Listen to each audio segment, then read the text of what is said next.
Throbbing Gristle was only actually active in its original incarnation from 1975 until 1981. In 1981, we did our only 2 American gigs, one in Los Angeles and one in San Francisco. Funnily enough, we played at the Kezar Pavilion in San Francisco, which is the place where the Sex Pistols played and then broke up, and apparently the Beatles played and broke up.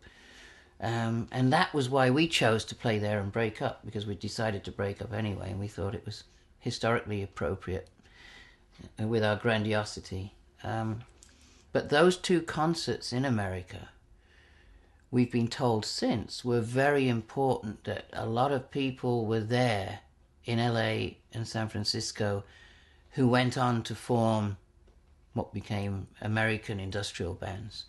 A bit like when you find out that where the Sex Pistols played, other bands saw them and became bands, especially in Manchester, but other places too. Apparently that happened with TG in France as well. So when we did do one, we played in Germany, France. Oh no, not France, only in Germany and America. We were just popular in France. So we did play in Germany 2 or 3 times, and we played in America once, 2 gigs. And that laid the seeds for something to grow which we weren't aware of. And the other thing that happened during our hiatus was that Vale in San Francisco, Monty's friend, who had been doing the punk rock fanzine Search and Destroy, started doing books. The first book that he did was William Burroughs, Brian Geisen and Throbbing Gristle. And by now it must have sold 200,000 or 300,000 copies. And that established Throbbing Gristle as being a bridge between the old avant-garde beatnik culture and 20th century British culture and youth culture. That was the bridge. It gave us a kind of credibility. And then they did this one. Tell me if it's too shiny. The Industrial Culture Handbook.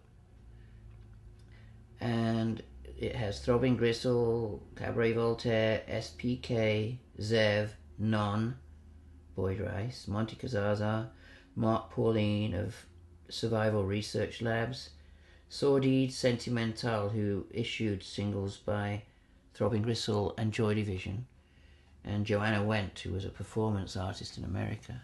Those are the main people, of which only Zev was not an Industrial Records person in terms of the musicians.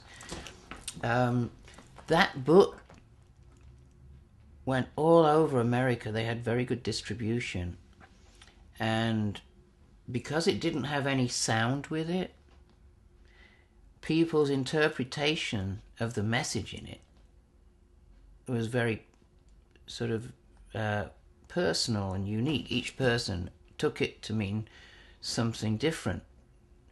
They would see things in it, they would read things in it that they thought, I agree with that. But then how they made it sound when they made music was very different to how we'd made music sound. And because we'd stopped Industrial Records and we'd stopped playing live in 1981, there was this vacuum.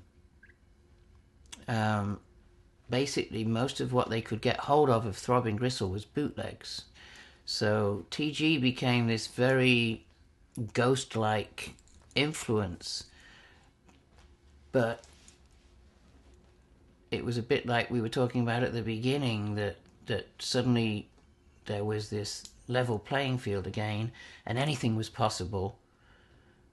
But it was tagged by industrial just because the book and the legends and the stories had that word with them. But there was no definition and there was no specific direction.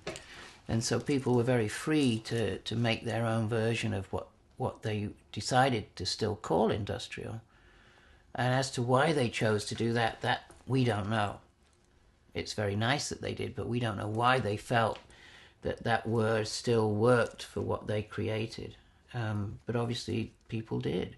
there was some zeitgeist connected with it, some resonance, some sense of empathy that people respected enough to keep including themselves in that network.